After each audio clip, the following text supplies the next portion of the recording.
Fadl.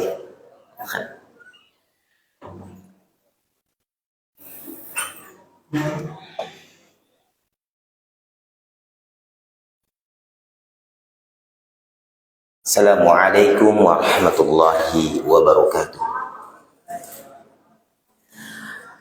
Alhamdulillahi rabbil alamin. Hamdan katsiran tayyiban mubarakan fi kama yuhibbu rabbuna wa yarda. Asyhadu an la ilaha illallah wahdahu la syarika lah wa asyhadu anna Muhammadan abdullahi wa rasuluh la nabiyya ba'dah. Kaum muslimin, Bapak dan Ibu, jamaah salat subuh rahimani wa rahimakumullah. Insyaallah ta'ala beberapa menit ke depan kita akan membicarakan, kita akan memurajaah pelajaran yang sudah disampaikan oleh guru-guru kita, asatidz kita, para kiai kita terkait dengan amalan-amalan istimewa di bulan Dzulhijjah. Kita awali dengan mengetahui kenapa atau apa yang menyebabkan sebuah amalan itu menjadi istimewa. Sebuah amalan menjadi istimewa atau lebih afdol itu disebabkan beberapa sebab. Yang pertama, sebuah amalan menjadi istimewa atau lebih afdol dikarenakan waktu. Dikarenakan waktu. Seseorang yang beribadah kepada Allah Subhanahu wa taala di bulan Ramadan tentunya berbeda dengan seseorang yang beribadah kepada Allah Subhanahu wa taala di luar bulan Ramadan. Membaca Al-Qur'an di bulan Ramadan, salatnya seseorang di bulan Ramadan, infaknya seseorang di bulan Ramadan, maka itu lebih utama dibandingkan dengan salat, infak, baca Quran seseorang di luar bulan Ramadan. Kenapa? Karena keistimewaan bulan Ramadan.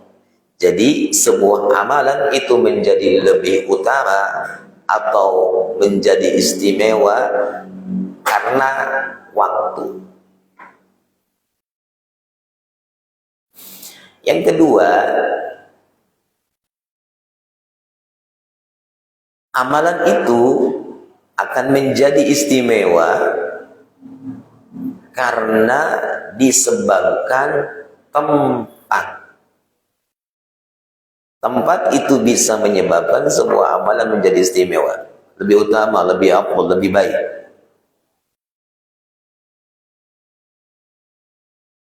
Salat yang dilakukan oleh seorang hamba atau salat yang dilakukan oleh kita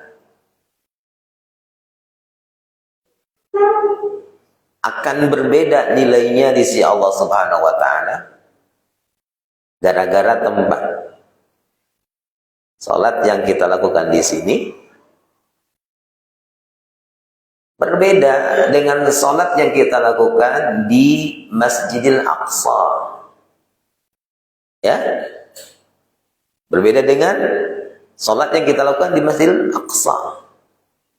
Karena salat di Masjidil Aqsa itu lebih baik atau pahalanya itu 500. Kenapa dibedakan salat kita di sini dengan salat kita di Masjidil Aqsa? Karena keutamaan tempat. Masjidil Aqsa lebih utama daripada masjid kita ini. Karena keutamaan tempat, maka menyebabkan apa? Sebuah amalan itu menjadi lebih utama, menjadi istimewa. Salat di Masjidil Aqsa, satu kali salat itu pahalanya 500. Begitu juga kalau kita bandingkan antara Masjidil Aqsa dengan Masjid Nabawi, maka salat yang dilakukan seorang hamba di Masjid Al-Aqsa dengan salat yang dilakukan seorang hamba di Masjidil Nabawi beda pahalanya, beda bobot pahalanya yang Allah berikan.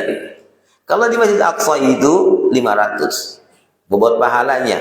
Kalau kita melaksanakan salat di Masjid Nabawi itu nilainya, pahalanya di sisi Allah Subhanahu wa taala itu adalah 1000. Lebih baik daripada 1000. Kenapa? Keutamaan tempat. Sebuah tempat itu bisa menyebabkan satu amalan istimewa, satu amal itu lebih baik, lebih afdal di sisi Allah Subhanahu wa taala.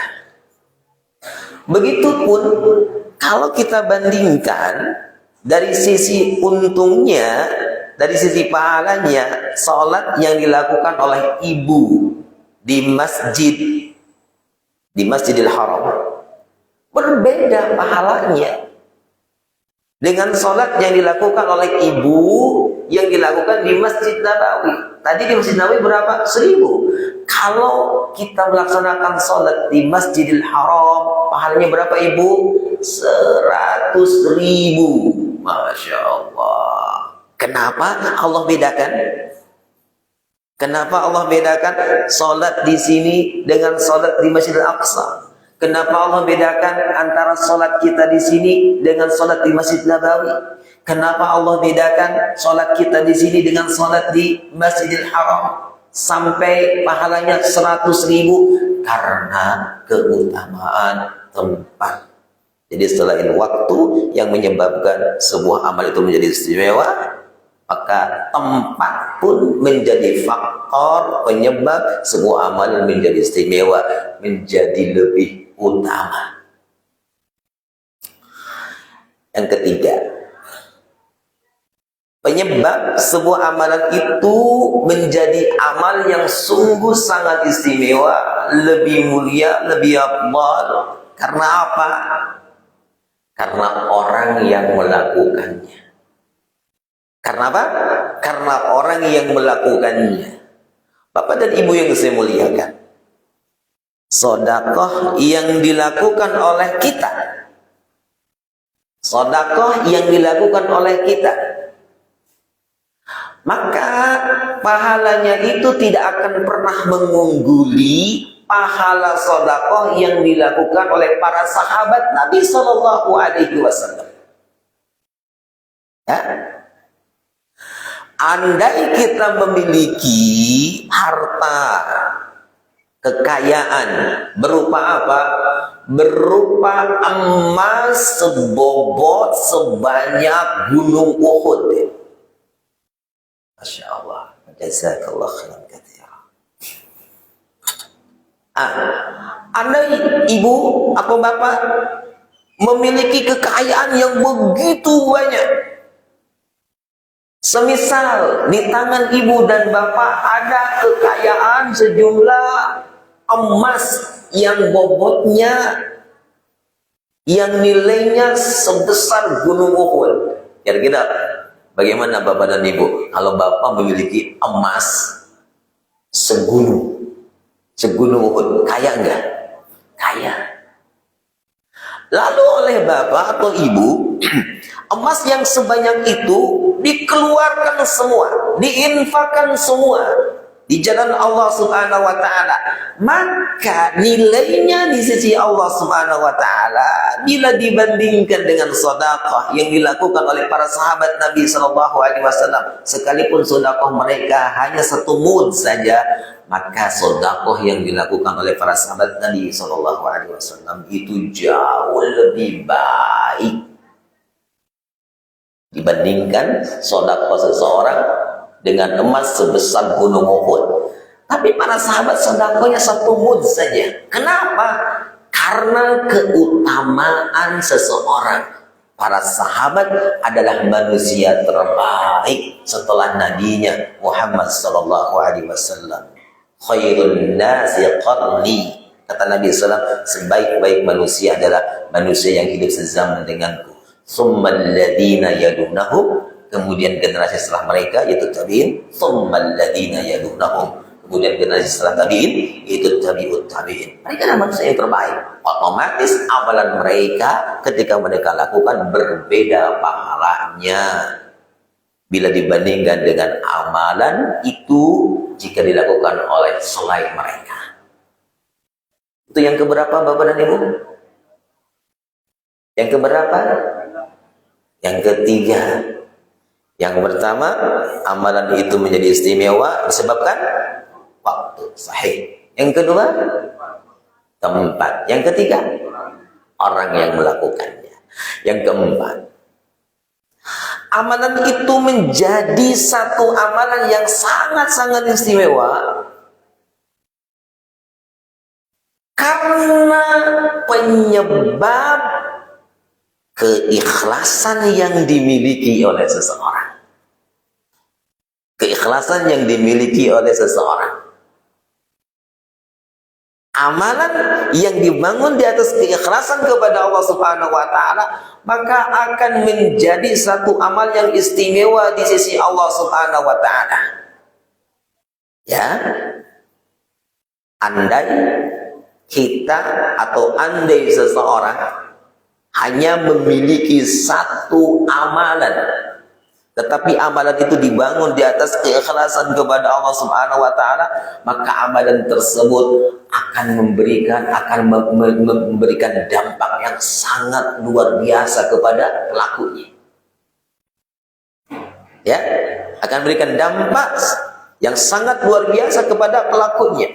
Bukankah kita pernah mendengar dan pernah membaca hadis bitaqah, hadis kartu, di mana Allah Subhanahu wa taala membebaskan seorang hamba di hadapan seluruh manusia.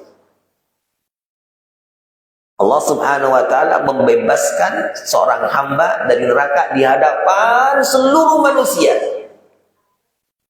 Orang ini dipanggil. Setelah orang ini dipanggil, lalu dihamparkan, ditunjukkan, diperlihatkan kepada orang ini apa? 99 catatan amal keburukannya yang disebut dengan sijil. Satu lembar catatan amal tersebut sejauh mata memandang. Begitu banyak kesalahan, dosa, kemaksiatan yang dilakukan orang ini. Lalu ditanyakan kepada orang tersebut, apakah engkau memiliki uzur? Memiliki alasan kenapa melakukan kesalahan tersebut? Atau apakah engkau memiliki satu kebaikan? Maka orang ini terdiam. Lalu orang ini mengatakan, tidak ya Rabb, aku tidak memiliki uzur, aku tidak memiliki satupun amal kebaikan. Maka dikatakan kepada orang ini, sesungguhnya pada catatanku engkau memiliki satu amalan.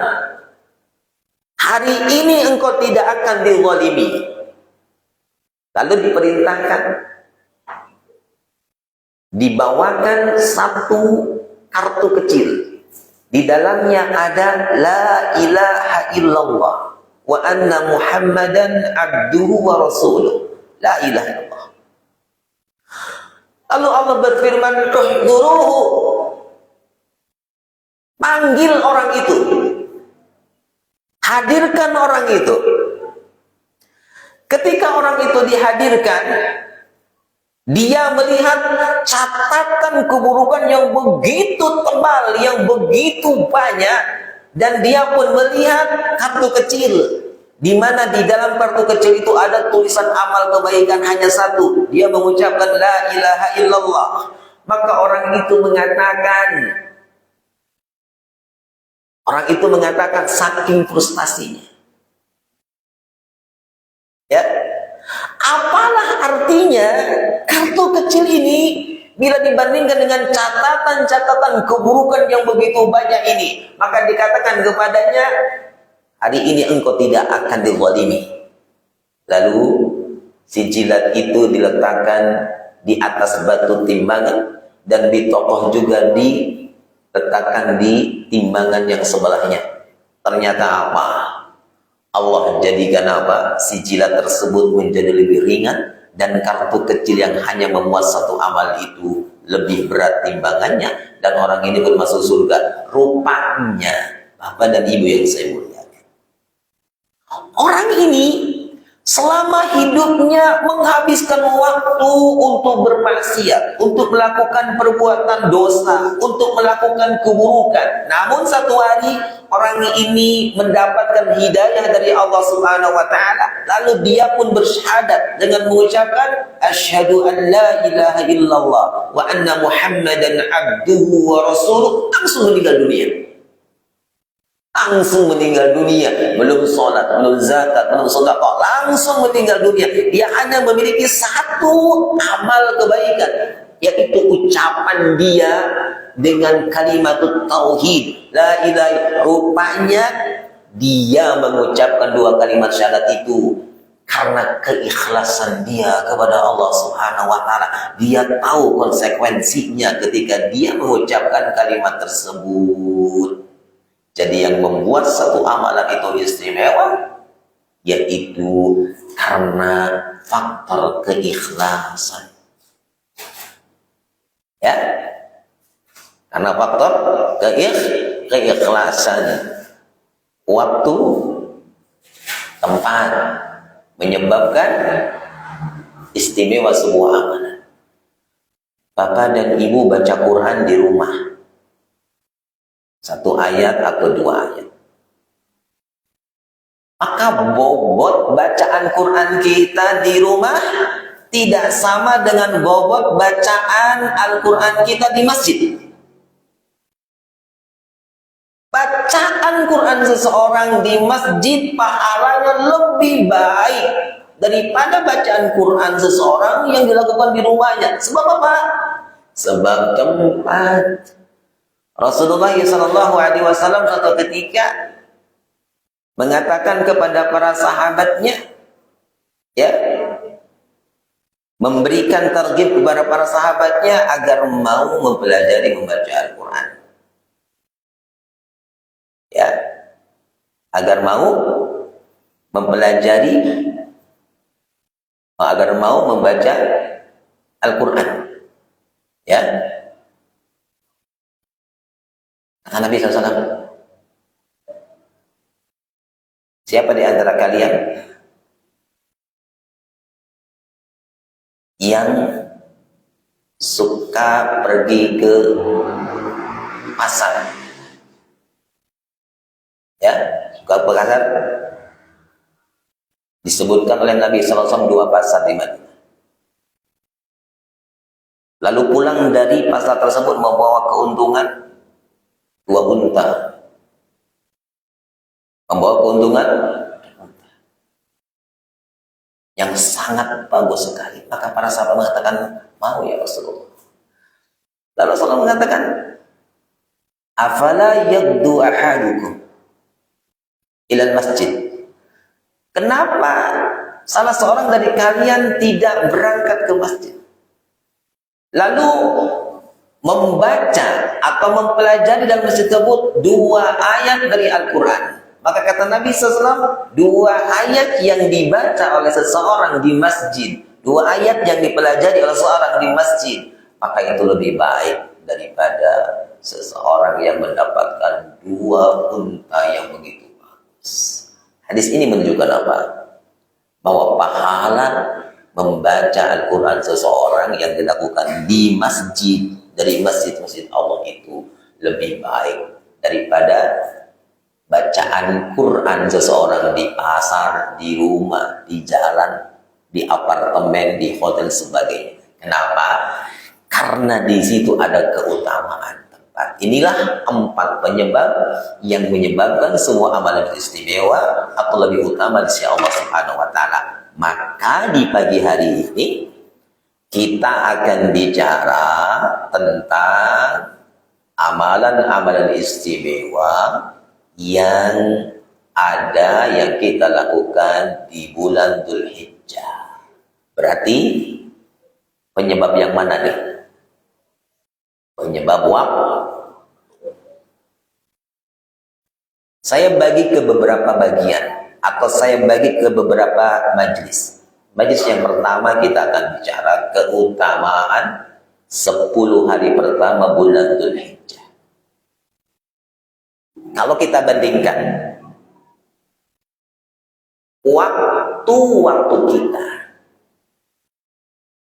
yang berada di 10 pertama bulan Dzulhijjah dengan keberadaan diri kita di waktu-waktu 10 hari pertama di luar bulan Dzulhijjah, maka keberadaan kita di 10 hari pertama dari bulan Dzulhijjah jauh lebih utama daripada hidup kita di 10 hari pertama di bulan-bulan yang lainnya kalau kita gunakan untuk melakukan ketaatan kepada Allah Subhanahu wa Ta'ala. Hal ini ditunjukkan oleh satu hadis dari Ibnu Umar radhiyallahu anhuma, di mana sanadnya bersambung kepada Nabi sallallahu alaihi wasallam.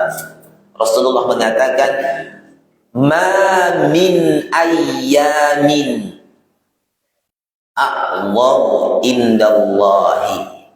Kata Nabi SAW, "Ma min ayyamin."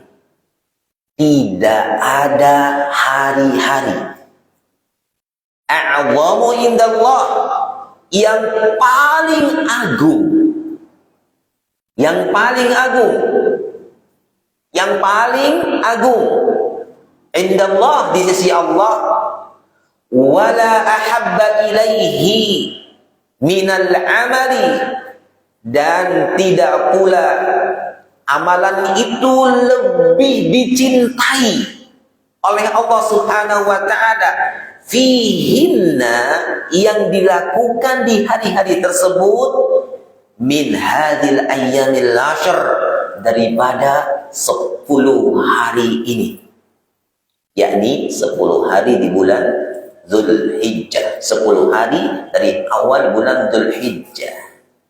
Lalu Rasul mengatakan, fa'aksiru fihinna minat tahlil wat takbir wat tahmid. Perbanyaklah oleh kalian di 10 pertama bulan Dzulhijjah tersebut tahlil, takbir, kemudian tahmid. Bapak dan Ibu yang saya muliakan, hadis ini menunjukkan apa? Menunjukkan keutamaan 10 hari pertama di bulan Dzulhijjah. Maka kalau momen terbaik ini kita gunakan untuk membangun ketaatan kepada Allah Subhanahu wa Ta'ala. Kalau 10 pertama dari bulan Dzulhijjah yang dikatakan oleh Rasulullah waktu yang paling utama, waktu yang paling agung, dan ketika seorang menggunakan waktu yang agung tersebut, bahkan waktu yang paling agung tersebut untuk melakukan amal ketaatan, maka amal itu menjadi amal yang lebih dicintai oleh Allah Azza wa Jalla. Kita berharap kita bertemu dengan bulan Dzulhijjah, umur kita dipanjangkan sehingga sampai kita bisa hadir di bulan Dzulhijjah karena keutamaan bulan itu. Ya.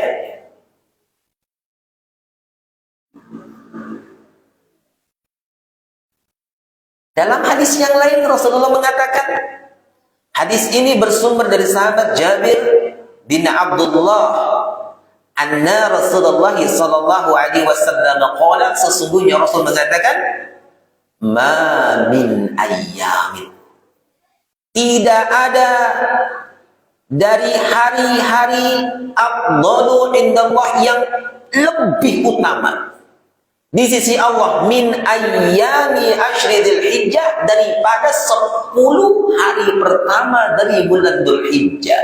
Cukup bagi kita 2 hadis yang menunjukkan keutamaan 10 hari pertama dari bulan Dzulhijjah. Sehingga kita tidak menjadi hamba yang lalai ketika berada di bulan itu. Kita ingin melakukan ibadah ketaatan kepada Allah. Karena sesungguhnya ibadah semisal salat, zakat, sedekah, kebaikan-kebaikan yang lainnya menjadi lebih dicintai oleh Allah Azza wa Jalla. Ya, menjadi lebih dicintai oleh Allah Subhanahu wa Ta'ala. Bahkan yang membuat 10 pertama dari bulan Dzulhijjah itu menjadi waktu-waktu yang paling agung, menjadi waktu-waktu yang paling afdal di sisi Allah Subhanahu wa Ta'ala, karena di 10 pertama dari bulan Dzulhijjah itu ada yang namanya hari Arafah. Tanggal berapa hari Arafah itu? Tanggal 9. Itu adalah hari Arafah. Hari Arafah itu berada di 10 pertama dari bulan Dzulhijjah, tanggal 9 bulan Dzulhijjah. Ya.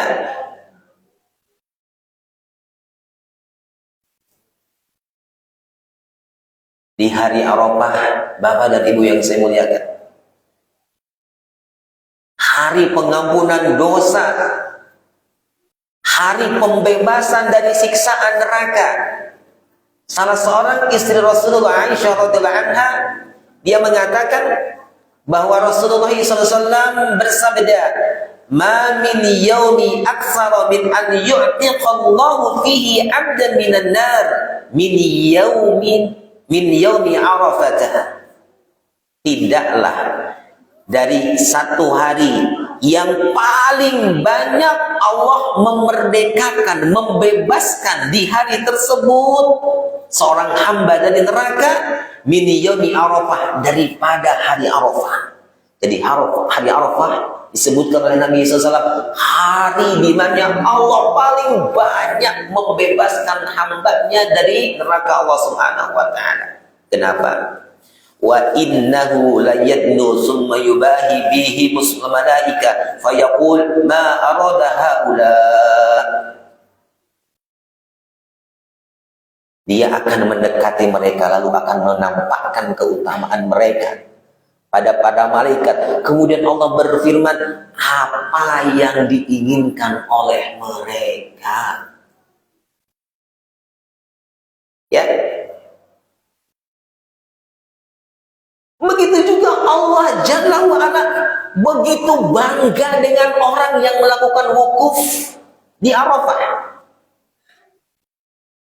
Dalam satu hadis Rasulullah SAW menyebutkan, Innallaha azza wa jalla yubahi malaikatahu ashiyata Arafata bi ahli Arafata fayaqul unduru ila ibadi at-tawni syu'zanul kubra. Nabi SAW menyebutkan, Bapak dan Ibu semuanya, sesungguhnya Allah berbangga kepada para malaikatnya. Allah berbangga kepada para malaikatnya pada sore Arafah dengan orang-orang yang berada di Arafah. Lalu Allah berfirman, lihatlah keadaan mereka, lihatlah keadaan hambaku. Mereka mendatangiku dalam keadaan kusut dan berdebu. Atauni syu'san ghubran. Hambaku mendatangiku dalam keadaan kusut dan dalam keadaan berdebu. Ini menunjukkan apa? Kenapa Allah berbangga dengan orang-orang yang ada? Karena keutamaan tempat dan keutamaan waktu di tanggal 9 dari bulan Dzulhijjah, di mana itu adalah hari Arafah. Ya, hari Arafah.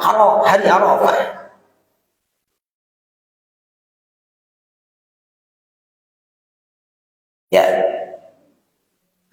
karena 10 hari pertama itu adalah hari yang diagungkan, hari yang diistimewakan, hari yang diabdolkan oleh Allah Subhanahu wa Ta'ala, maka Bapak dan Ibu itu memberikan dampak amalan yang dilakukan di 10 pertama dari bulan Dzulhijjah itu adalah amalan yang istimewa, amalan yang lebih dicintai oleh Allah Subhanahu wa Ta'ala, amalan yang lebih utama.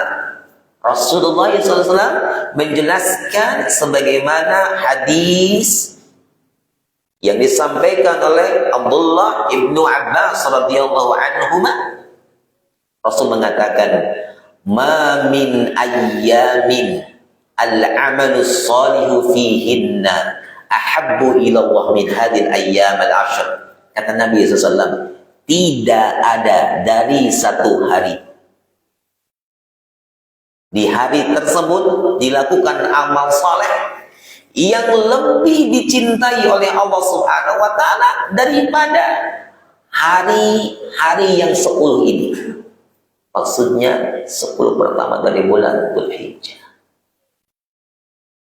Amalan yang kita lakukan nanti di 10 hari pertama dari bulan Dzulhijjah menjadi amalan yang paling dicintai oleh Allah Subhanahu wa Ta'ala. Kenapa? Amalan ini menjadi amalan yang istimewa, amalan yang paling dicintai oleh Allah Subhanahu wa Ta'ala. Ibu sholat di 10 pertama dari bulan Dzulhijjah. Jika bapak bersedekah di 10 pertama dari bulan Dzulhijjah, kita semua melakukan ketaatan kepada Allah di 10 pertama dari bulan Dzulhijjah, maka amalan tersebut menjadi amalan yang paling dicintai oleh Allah Subhanahu wa Ta'ala. Sebab apa? Keutamaan waktunya. Qalu, para sahabat bertanya kepada Rasulullah ketika Rasulullah mengatakan tidak ada dari satu hari yang di dalamnya dilakukan amal saleh yang paling dicintai oleh Allah Subhanahu wa Ta'ala daripada 10 pertama dari bulan Dzulhijjah, maka para sahabat bertanya kepada Rasulullah. Qalu, mereka mengatakan, ya Rasulullah, walal jihadu fisabilillah. Bagaimana dengan jihad fisabilillah? Apakah lebih dicintai oleh Allah Subhanahu wa Ta'ala? Faqala, maka Rasulullah merespon, walal jihadu fisabilillah, tidak juga jihad di jalan Allah illa kecuali seseorang yang keluar. Ketika jihad di jalan Allah Subhanahu wa Ta'ala, ketika jihad bisa kecuali seorang yang keluar dengan dirinya, dengan hartanya, falam yarji min dzalika bisyai', maka dia tidak pernah kembali lagi. Dirinya tidak kembali, hartanya tidak kembali. Bapak dan Ibu yang saya muliakan, Rasulullah SAW membuat satu perbandingan.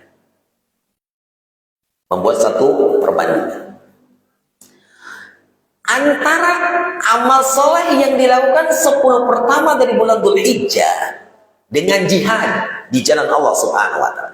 Bapak dan Ibu, ada satu jihad yang paling utama.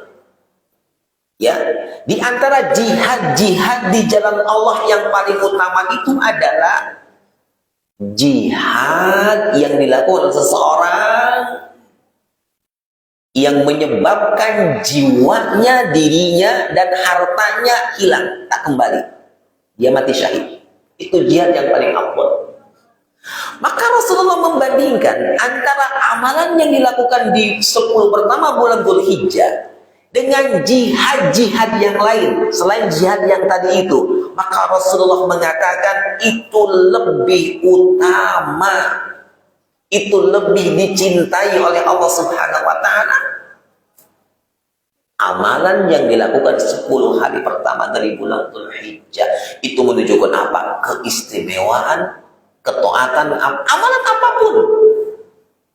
apapun umum, yang dilakukan kita di 10 pertama dari bulan Dzulhijjah, maka itu menjadi amalan yang istimewa. Kenapa? Amalan itu lebih dicintai oleh Allah Subhanahu wa Ta'ala.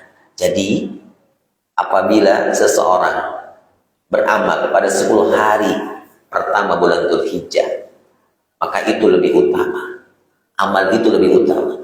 Amal itu lebih dicintai oleh Allah Subhanahu wa Ta'ala daripada amal-amal yang dilakukan oleh kita di luar dari 10 pertama bulan Dzulhijjah. Ya.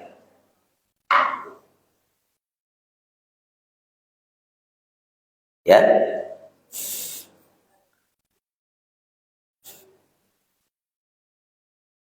Yang ketiga, majelis yang ketiga. Majelis yang pertama kita bahas apa? Keutamaan 10 pertama bulan Dzulhijjah. Ya. Yang pertama, penyebab sebuah amal menjadi istimewa. Yang kedua, kita bicara tentang apa? Keutamaan 10 pertama bulan Dzulhijjah.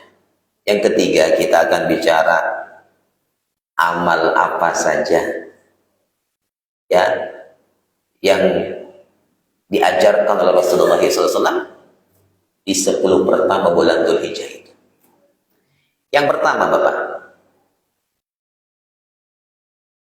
isi 10 pertama dari bulan Dzulhijjah, tanggal 1 sampai dengan tanggal 9 bulan Dzulhijjah. Dengan apa? Dengan berpuasa. Hiasi isi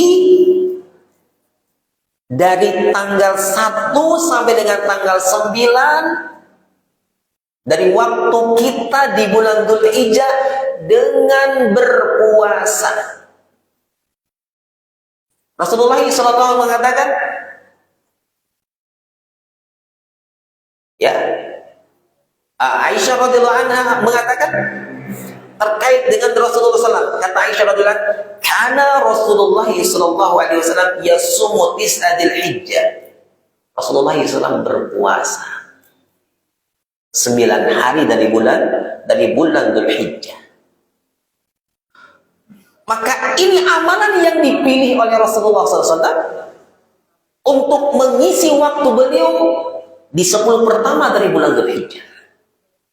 Dengan apa? Dengan berpuasa. Maka ini menunjukkan bahwa puasa yang kita lakukan dari tanggal 1 sampai dengan tanggal 9 itu menunjukkan amal yang terbaik, amal yang istimewa. Tidaklah Rasulullah SAW mengisi waktunya di 10 pertama bulan Dzulhijjah dengan memperbanyak puasa, kecuali itu menunjukkan bahwa puasa itu adalah amalan yang terbaik yang harus kita lakukan di 10 pertama dari bulan Dzulhijjah. Yang kedua, kalau itu tidak bisa kita lakukan, tidak bisa kita berpuasa di tanggal 1 sampai dengan tanggal 9. Minimalnya Bapak dan Ibu, bagi kita yang tidak berada di sana, tidak berada di Arafah, yang ada di Indonesia, minimalnya jaga. Jangan sampai lalai, jangan sampai lupa untuk berpuasa di hari Arafah, tanggal 9. Kalau tidak bisa dari tanggal 1 sampai dengan 9, jaga, jangan sampai lalai. Tahan diri kita, buat diri kita kuat. Sehari aja berpuasa. Kapan? Di hari Arafah, tanggal 9 dari bulan Dzulhijjah, ketika Rasulullah SAW ditanya tentang puasa Arafah.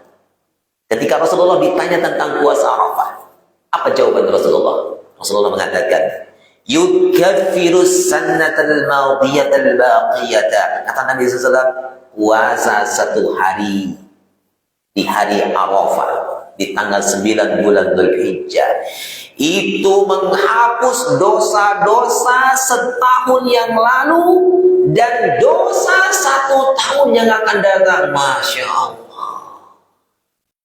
Kenapa kita masih tertarik dengan roti, masih tertarik dengan kopi, masih tertarik dengan teh, atau tertarik dengan nasi goreng yang kita santap di pagi hari di tanggal 9 bulan Dzulhijjah? Tentunya seorang muslim yang sangat menginginkan mendapatkan kebaikan, dia tidak rela itu semua membuat dirinya tidak berpuasa di tanggal 9 bulan Dzulhijjah. Ya, puasa ini disunahkan bagi mereka yang tidak melaksanakan ibadah haji.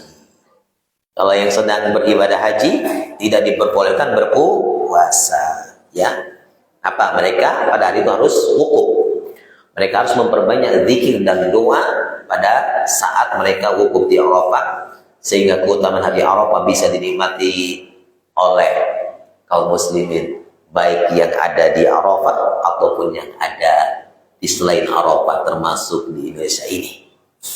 Ya, keutamaan yang lain puasa di hari Arafah, selain menghapuskan 1 tahun dosa kita yang lalu dan 1 tahun yang akan datang, Rasul mengatakan, "Ma min yaumin aktsara min an yu'tiqallahu fi 'abdan minan nar min yaumil Arafah." Ya, Rasulullah SAW menjelaskan keutamaan hari Arafah. Keutamaan lain dari hari Arafah, Rasul mengatakan, "Ma min yaumin aktsara min an yu'tiqallahu fi 'abdan minan nar min yaumin Arafah." Tidak ada satu hari yang pada hari itu Allah membebaskan para hamba dari api neraka yang lebih banyak dibandingkan daripada hari Arafah. Jadi keutamaan yang lain terkait dengan hari Arafah, Allah Subhanahu wa Ta'ala di hari tersebut banyak sekali membebaskan hambanya dari neraka Allah Subhanahu wa Ta'ala. Itu amalan yang pertama yang harus kita jaga ketika kita berada di bulan Dzulhijjah, 10 pertama dari bulan Dzulhijjah. Yang kedua,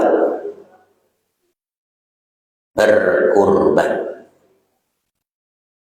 Ya, berkurban di hari raya tanggal 10 sampai selesai hari-hari tasyrik.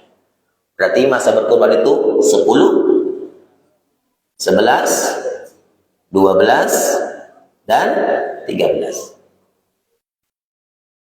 Berkurban. Ya. Berkurban itu amalan yang sangat istimewa Bapak dan Ibu. Karena dilakukan di bulan, di hari yang sangat istimewa, yang diistimewakan, yang diagungkan oleh Allah Subhanahu wa Ta'ala. Nabi SAW melakukan taqarrub ini. Nabi SAW melakukan ibadah ini. Kenapa? Karena ini adalah ibadah yang sangat istimewa. Anas radhiyallahu anhu, pembantu Nabi SAW, mengatakan, "Duhan Nabi sallallahu alaihi wasallam bikabshaini amlahaini aqranaini zabahahuma biyadihi wasamma wa kabbara wa wada'a rijlahu ala sifahihima." Kata Anas bin Malik radhiyallahu anhu, Nabi berkurban dengan menyembelih 2 ekor domba jantan berwarna putih dan bertanduk. Beliau sendiri yang menyembelihnya dengan menyebut nama Allah dan bertakbir serta meletakkan kaki beliau di sisi tubuh domba itu. Rasulullah melakukan korban. Rasulullah melakukan korban di bulan Dzulhijjah. Korban adalah taqarrub kepada Allah Subhanahu wa Ta'ala. Ketaatan kepada Allah Subhanahu wa Ta'ala yang tidak boleh kita sia-siakan. Lakukan persiapan sebelumnya sehingga kita bisa berkurban. Karena itu adalah amalan yang sangat istimewa. Karena bertepatan dengan apa? Karena sebabkan apa? Keistimewaan waktunya. Yang ketiga, isi bulan Dzulhijjah ini kalau bisa dengan apa? Dengan ibadah haji. Dengan ibadah haji. Ya. Karena tidak ada pahala yang paling cocok yang paling sesuai dengan ibadah haji, kecuali surga balasannya. Kecuali apa? Kecuali surga balasannya. Haji furoda itu nilainya, kosnya itu 250 juta. Furoda. Begitu daftar, begitu langsung haji. 250 juta, kurang lebih. Kalau haji apa namanya? Bukan reguler, haji plus. Itu kisaran 150 juta. Kalau haji reguler 70 jutaan. 250 juta, 150 juta, 70 juta. Kalau dibandingkan dengan surga, jauh. 250 itu tidak ada apa-apanya. 150 itu tidak ada apa-apanya. 70 tidak ada apa-apanya dibandingkan dengan surga dan dengan segala kenikmatan yang ada di dalam surga. Kenapa kaum muslimin yang di tangannya itu ada harta tidak mau berangkat juga untuk berhaji? Kenapa masih menunda-nunda? Andai Bapak dan Ibu, di tangan kita ada harta senilai misal 300 juta. Senilai 300 juta. Lalu Bapak dan Ibu memilih yang nanti berpuluh-puluh tahun yang akan datang, berarti Bapak dan Ibu menunda kewajiban kepada Allah Subhanahu wa Ta'ala. Jangan ambil yang reguler, ambil yang bisa secepatnya mengantarkan dia untuk melaksanakan kewajiban dia kepada Allah berhaji. Fattaqullah mastata'tum. Kalau kita bisa berhaji dengan 250 dan ada, berangkat sekarang, jangan nunggu nanti. Kalau tangan kita ada untuk 5 tahun yang akan datang, jawab perintah Allah Subhanahu wa Ta'ala dengan bersegera. Karena sesungguhnya apa? Rasul mengatakan, al-hajjul mabrur laisa lahu jazaa'un illal jannah. Tidak ada balasan bagi haji yang mabrur kecuali surga. Ya, kecuali surga. Amalan yang selanjutnya yang harus kita perbanyak di bulan Dzulhijjah adalah memperbanyak zikir. Memperbanyak zikir kepada Allah Subhanahu wa Ta'ala. Ya, memperbanyak zikir kepada Allah Subhanahu wa Ta'ala. Disebutkan dalam surat Al-Hajj ayat 28, wa yadhkuru ismallahi fi ayyamin ma'lumat, dan supaya mereka menyebut nama Allah pada hari yang telah ditentukan. Ayyam ma'lumat disebutkan. Maka menurut penafsiran bagian ulama, yang dimaksudkan dengan ayyam ma'lumat itu adalah 10 hari dari hari pertama di bulan Dzulhijjah. 10 hari pertama dari bulan Dzulhijjah. Maka pendapat ini adalah pendapat jumhur atau mayoritas ulama, di antaranya adalah Ibnu Umar, Ibnu Abbas pun mengatakan tersebut, Al-Hasan Al-Basri, Atha, Muzahid, dan Ikrimah, dan yang lainnya, termasuk pendapat Abu Hanifah. Ya, Al-Imam Al-Bukhari menyebutkan satu hadis tentang ini. Wa qala Ibnu Abbas, berkata Ibnu Abbas, berzikirlah kalian pada Allah di hari-hari yang ditentukan, yaitu 10 hari pertama dari bulan Dzulhijjah, dan juga pada hari-hari tasyrik. Pada hari-hari tasyrik 11, 12, 13, 10, 11, 12, dan 13. Maka Ibnu Umar dan Abu Hurairah pernah keluar ke pasar. Ibnu Umar, Abu Hurairah pernah keluar ke pasar pada 10 hari pertama bulan Dzulhijjah. Maka mereka bertakbir di pasar tersebut. Dan takbir keduanya itu diikuti oleh manusia.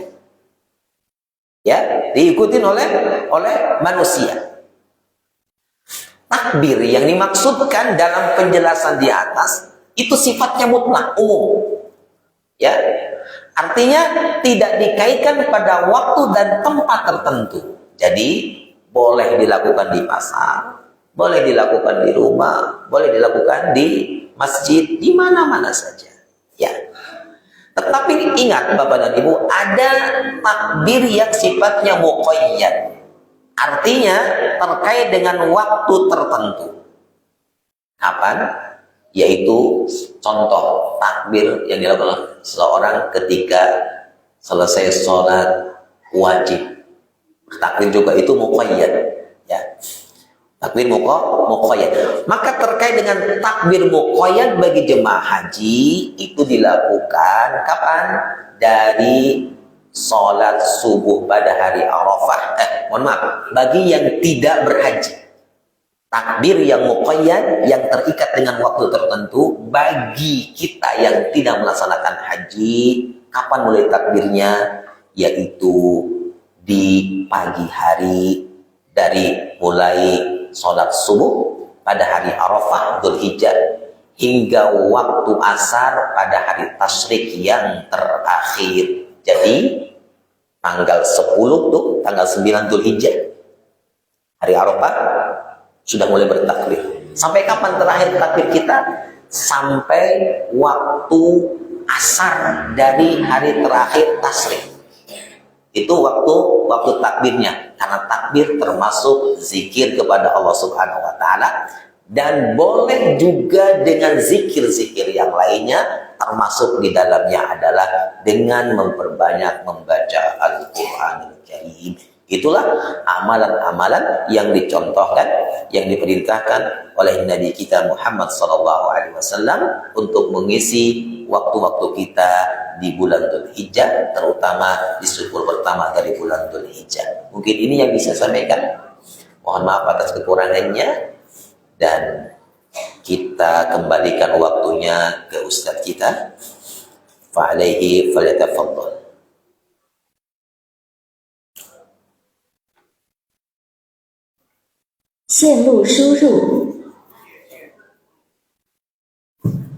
Baik Bapak Ibu, mungkin ada yang mau bertanya. Silakan.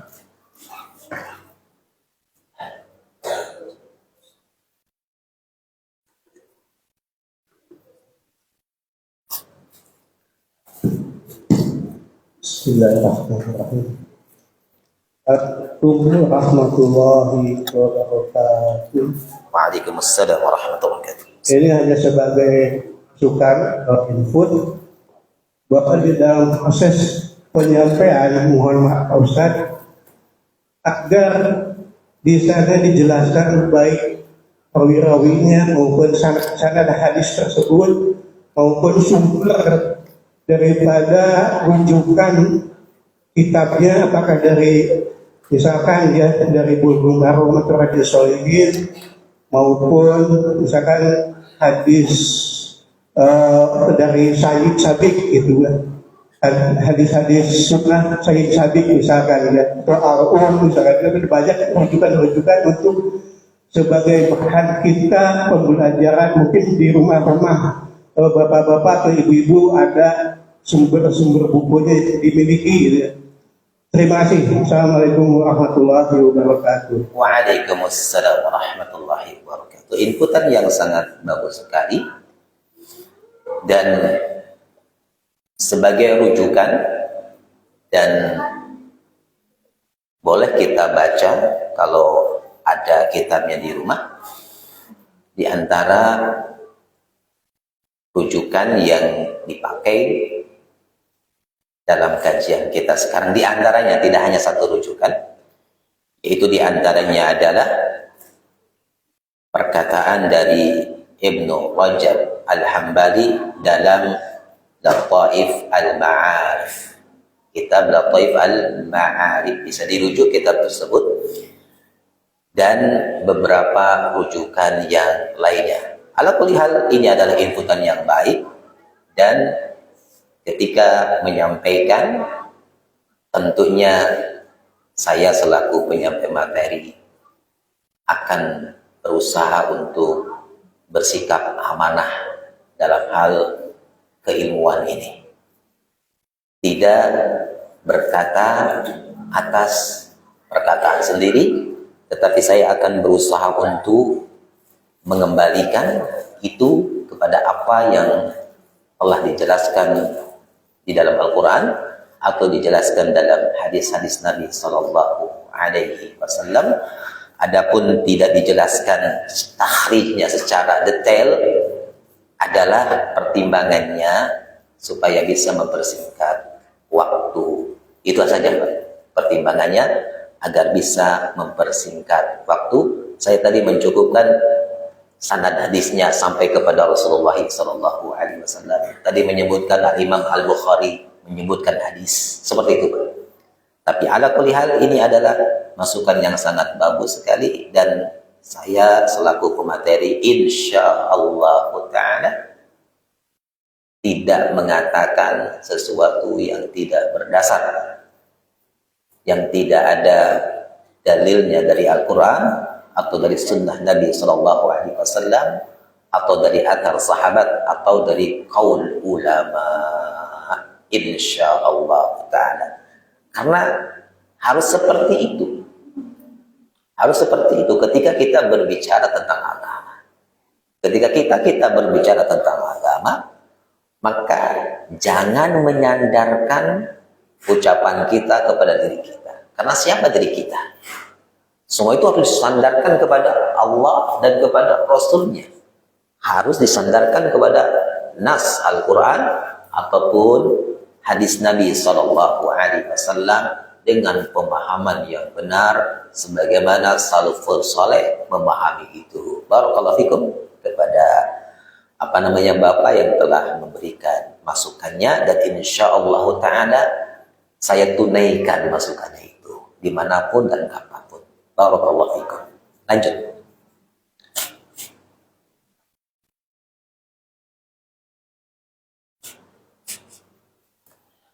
Bismillahirrahmanirrahim. Assalamualaikum warahmatullahi wabarakatuh. Waalaikumsalam warahmatullahi wabarakatuh.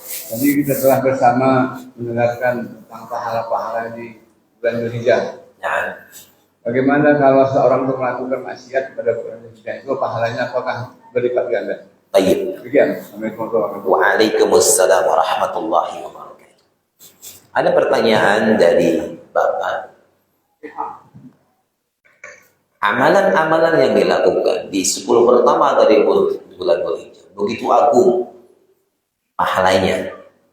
Karena itu termasuk amalan istimewa disebabkan waktu. Apakah jika seseorang yang melakukan kemaksiatan kepada Allah Subhanahu wa taala, dosanya dilipat gandakan oleh Allah Subhanahu wa taala? Bapak, termasuk dari rahmat Allah Subhanahu wa taala kepada kita. Ketika kita melakukan satu kebaikan, maka pahala kebaikan itu dilipat gandakan oleh Allah Subhanahu wa taala sampai dengan 10. Semisal kita membaca satu huruf dari Al-Qur'anul Karim, maka itu adalah satu kebaikan. Kebaikan itu Allah Subhanahu wa taala lipatkan menjadi 10. Menjadi 10. Namun terkait dengan kemaksiatan, keburukan yang dilakukan seseorang, maka satu keburukan dosanya satu. Satu keburukan dosanya satu, tidak dilipat gandakan keburukan tersebut. Tidak dilipat gandakan keburukan tersebut. Berbeda dengan apa? Berbeda dengan amal kebaikan. Setiap satu kebaikan Allah lipatkan pahalanya menjadi 10. Tapi kalau seorang melakukan keburukan, maka bilangannya adalah 1 ya 1. Allahu a'lam. Yang lain silakan. Assalamualaikum warahmatullahi wabarakatuh. Waalaikumsalam warahmatullahi wabarakatuh. Bagaimana Tat mengenai korban? Korban sebaiknya itu apa yang patungan atau yang sendiri? Seperti misalkan kambing atau yang patungan seperti sapi. Yang terbaik yang mana? Terima kasih. Assalamualaikum warahmatullahi wabarakatuh. Waalaikumsalam warahmatullahi wabarakatuh. Mana yang terbaik antara kurban patungan berupa unta? Berupa unta. Sapi. Dikira unta ya. Kalau bicara keutamaan dari sisi hewan, maka dari bawah ke atas. Dari bawah ke atas. Sebagaimana ditunjukkan oleh Nas, hadis Nabi SAW. Dari bawah ke atas. Dari bawah ke atas urutannya. Kambing atau kibas. Lalu naik. Bakor, sapi. Jadi kalau dibandingkan antara kambing dengan sapi, mana yang lebih utama dari sisi hewan? Maka yang lebih utama adalah sapi. Kalau dibandingkan antara sapi dengan unta, maka unta lebih baik. Maka unta lebih baik. Jadi kalau dari sisi hewan kurbannya, maka kambing urutan di atasnya adalah sapi, urutan berikutnya adalah unta. Jadi kalau Bapak bertanya, mana yang lebih baik? Apakah urunan dibelikan kepada sapi atau menyendiri dibelikan kepada kambing? Berdasarkan jenis hewannya, maka yang lebih afdal adalah berkurban dengan menggunakan sapi. Kalau kita punya, berkurban dengan menggunakan unta itu lebih baik daripada sapi, dan sapi lebih baik daripada kambing. Tapi ala kulli hal, lakukan itu semua karena keikhlasan kepada Allah Subhanahu wa taala. Kita melaksanakan, kita menyambut perintah Allah Subhanahu wa taala. Allahu a'lam.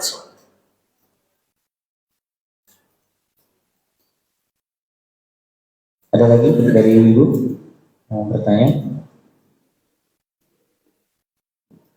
Kalau tidak ada lagi, baik kita bisa terus. Baik, alhamdulillahirabbil alamin. Mudah-mudahan apa yang disampaikan bermanfaat bagi kita semua, dan kita berharap, berdoa kepada Allah Subhanahu wa taala kita diberikan umur yang panjang oleh Allah Subhanahu wa taala sehingga kita bisa sampai di bulan Dzulhijjah, dan kita manfaatkan, kita gunakan hari-hari kita di bulan Dzulhijjah untuk melakukan ketaatan kepada Allah Subhanahu wa taala sehingga kita mendapatkan keberkahan dari ketaatan tersebut. Atas kekurangannya saya mohon maaf yang sebesar-besarnya. Subhanaka bihamdika asyhadu an la ilaha illa anta astaghfiruka wa atubu ilaik. Wa sallallahu ala Muhammadin wa ala alihi wa ashabihi wa man tabi'ahu ila yaumiddin. Wassalamu alaikum warahmatullahi wabarakatuh.